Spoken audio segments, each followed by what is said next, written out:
नमस्कार, मैं अनीता और आप देख रहे हैं मून सिटी न्यूज। बिहार को 40 वर्षों से लूटा जा रहा है। हम जनता को जगाने के लिए लड़ाई लड़ रहे हैं। जन स्वराज के प्रदेश अध्यक्ष मनोज भारती ने कटिहार में कहा, कार्यकर्ताओं के साथ की बैठक, जिला कार्यालय का किया उद्घाटन। कटिहार जन स्वराज पार्टी के प्रदेश अध्यक्ष मनोज भारती बिहार के प्रत्येक जिले में जाकर कार्यकर्ताओं से संवाद कर रहे हैं, जिसके तहत प्रदेश अध्यक्ष आज यानी रविवार को कटिहार पहुंचे। कटिहार के कई जगहों का दौरा करते हुए पार्टी कार्यकर्ताओं से मुलाकात की, जहां उनका भव्य स्वागत किया गया। सैकड़ों की संख्या में मौजूद कार्यकर्ताओं ने बाइक रैली निकाली, जिसके बाद नगर में स्थित शहीद चौक पर पहुंचे मनोज भारती ने महात्मा गांधी की प्रतिमा पर माल्यार्पण किया।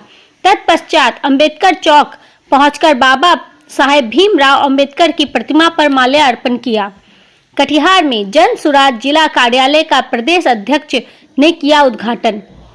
पार्टी प्रदेश अध्यक्ष मनोज भारती ने अंबेडकर चौक के समीप स्थित पेट्रोल पंप के सामने जन स्वराज जिला कार्यालय का उद्घाटन किया। इसके बाद हर घर जन स्वराज कार्यक्रम के तहत संगठन को मजबूत करने के लिए पार्टी कार्यकर्ताओं से बैठक की, जहां उन्होंने पार्टी संगठन को मजबूत बनाने और आगामी विधानसभा चुनाव की रणनीति पर चर्चा की। इस दौरान एक एक करके कार्यकर्ताओं से बात की और संगठन को मजबूत करने के लिए दिशा निर्देश दिया। साथ ही जिले में बूथ कमेटी से लेकर पंचायत कमेटी बनाने पर जोर दिया। इस दौरान जन स्वराज के जिला से लेकर प्रखंड के सभी नेताओं में काफी उत्साह दिखा। पूर्व प्रधानमंत्री मनमोहन सिंह को दी गई श्रद्धांजलि। देश के पूर्व प्रधानमंत्री मनमोहन सिंह का बीते गुरुवार शाम निधन हो गया। मनमोहन सिंह के निधन पर सरकार की ओर में 7 दिनों के लिए राजकीय शोक की घोषणा हुई है। जन स्वराज के प्रदेश अध्यक्ष मनोज भारती सहित संगठन के सभी नेताओं ने 2 मिनट का मौन रखकर मनमोहन सिंह को श्रद्धांजलि अर्पित की। बैठक में जन स्वराज अध्यक्ष मनोज भारती के साथ प्रदेश कोर कमेटी सदस्य सत्यनारायण शर्मा, प्रदेश कोर कमेटी सदस्य डॉक्टर गाजी सारिक अहमद, जिला मुख्य प्रवक्ता मंजूर खान, संगठन महासचिव कलाम वारसी, महिला जिलाध्यक्ष रजनी कुमारी, युवा जिलाध्यक्ष मुजाहिद आलम, सगीर अहमद, गोपाल राय सहित जन स्वराज के जिला से लेकर प्रखंड के सभी नेता मौजूद रहे। पार्टी बनने के बाद पार्टी अध्यक्ष के नाते कटिहार मेरा पहला विजिट है और पार्टी के कार्यकर्ताओं से मिलना, संगठन के हाल को जानना और आगे की रणनीति तैयार करना, यही मुख्य उद्देश्य है। सर, आप सीमांचल में कैसे देख रहे हैं सर पार्टी को? जहाँ तक जन स्वराज का सवाल है, हमारी नीतियाँ ऐसी हैं जो समाज में सारे तबकों के लिए एक साथ काम करती है, चाहे वो बच्चों के लिए मुफ्त शिक्षा हो, युवाओं के लिए अच्छा रोजगार हो, वृद्धों के लिए पेंशन हो, महिलाओं के लिए रोजगार हो या किसानों के लिए मुफ्त मजदूर मुहैया कराने की बात हो। ये सब ऐसे प्रोग्राम हैं कि बिहार के हर जिले में जिसकी जैसी रिक्वायरमेंट है उसके हिसाब से उसको मॉडिफाई किया जा सकता है। तो सीमांचल में जो मेन समस्या है, जिसमें बाढ़ शामिल है, जिसमें पलायन शामिल है, जिसमें शिक्षा का अभाव शामिल है, उन सब को ध्यान में रखते हुए हमारी पॉलिसी अपने आप उन सारे सेक्टर्स में ज़्यादा ध्यान लगाएगी, क्योंकि उनके नंबर्स ज़्यादा हो जाएंगे। बिहार की राजनीति वो धर्म जाति से ही शुरू होती है।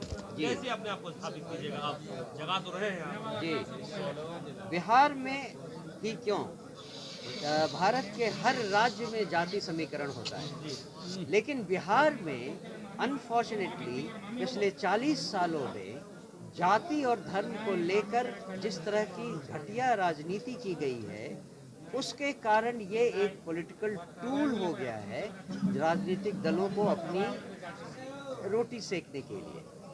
हम किसी भी राजनीतिक दल की तरह इन डिविजन्स के पर बात नहीं करते। हम बिहार में बदलाव लाने की बात करते हैं और वो बदलाव ऐसा है जो किसी भी जाति धर्म के डेफिनेशन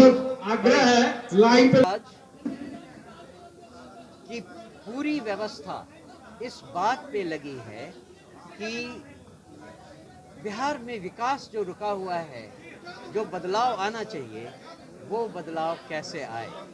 और इसीलिए हमारे समीकरण में जाति या धर्म कोई मायने नहीं रखता। अभी कार्यकर्ता भी सर सवाल कर रहे थे कि भाजपा पे नरम, बाकी दलों पे गरम, जनसुराज क्यों? नहीं, ऐसा नहीं है। हमने खुलकर कहा है कि भाजपा के नेता बताएं कि वो नीतीश कुमार के साथ क्यों हैं, और क्या केवल उनको नीतीश के कारण 30-35 लोकसभा की सीट चाहिए इसलिए हैं, या बिहार के विकास के लिए चाहे वो है। और अगर वो बिहार में जिस भी सरकार के साथ हैं, तो बिहार के विकास के लिए उन्होंने पिछले 10 सालों में कोई भी एक मीटिंग क्यों नहीं रखी है। ये सवाल हम बार बार पूछते रहे। हमें लगता है कि लोगों में परसेप्शन का अभाव है, और हम बार बार ये भी कह चुके हैं कि हमारी लड़ाई किसी राजनीतिक दल से कभी नहीं रही। हमारी लड़ाई अपने आप से है कि हम लोगों को कैसे समझा सकें कि बिहार में बदलाव लाने के लिए उनके भविष्य से उसको जोड़ना होगा, उनके बच्चों के भविष्य से उसको जोड़ना होगा।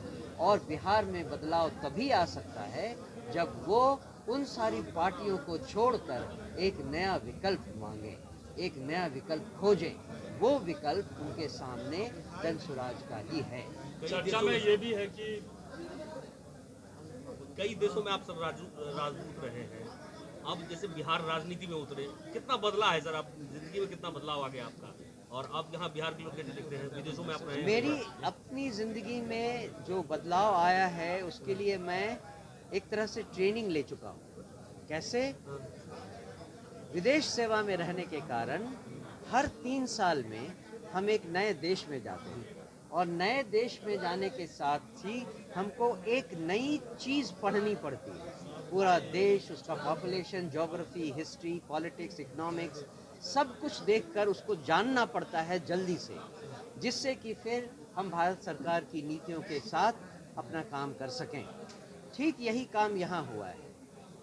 सडनली मैं दिल्ली से बिहार आ गया हूँ रहने के लिए, बिहार को जानने के लिए, बिहार को समझने के लिए।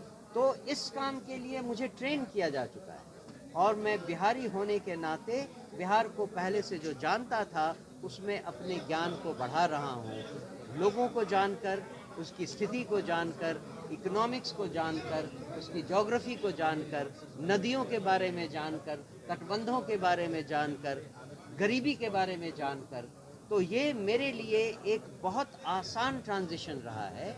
अब उसको कितना इफ़ेक्टिवली मैं अपने काम में लगा सकता हूँ, वो आगे आने वाले समय में देखना है। चर्चा ये भी है कि भाजपा कोई के लिए हमारे पास कोई सॉफ्ट कॉर्नर नहीं है। उन्होंने बिहार को की जनता को इतना ही लूटा है जितना लालू और नीतीश ने लूटा है। उन्होंने अपनी छोटी क्षुद्र राजनीति को सेकने के लिए बिहार का इस्तेमाल किया है। बिहार से उनको सहे, उनको मजदूर मिलें, इसके लिए उन्होंने हर भरसक प्रयास किया है कि बिहार में कोई इंडस्ट्रियलाइजेशन नहीं हो। यहाँ से मजदूर उठ के गांधीनगर और अहमदाबाद जाएं, जहाँ उनकी इंडस्ट्री बने, यही उनका प्रयास रहा है। सर एक आखिरी सवाल है कि जनसुराज कहती है, जनसुराज मतलब जनता का राज। उपचुनाव में जो परिणाम रहा उसके बाद जनसुराज खुद को कहाँ देखती है, आगे का क्या रणनीति तैयार किया जाएगा? 243 सीट पे लड़ेंगे। आपने किसी बच्चे को अपने घर में देखा होगा, जन्म लेने के बाद पहले वो पलटी लेता है, फिर घुटनों के बल चलता है, फिर उठने की कोशिश करता है, 2-4 बार लड़खड़ाता है, गिरता है, और तब चलना शुरू करता है। एक नई पार्टी जो 1 महीने पहले बनी थी, मान लीजिए कि वह घुटनों के बल चल रहा है, और उन उपचुनावों से हमें बहुत कुछ सीखने को मिला है। आप देखिए, ये बच्चा जल्दी ही उठकर खड़ा होगा और 1 साल में इतनी तेजी से दौड़ेगा। पहुंचे, क्या रणनीति बनाई गई, क्या होगा आगे का रणनीति? जिला की अध्यक्ष जिला महासचिव कलाम वारफी जी की अध्यक्षता में हुई थी। हम लोग तो स्टेट से अध्यक्ष जी के साथ ही हम लोग कटिहार आए थे।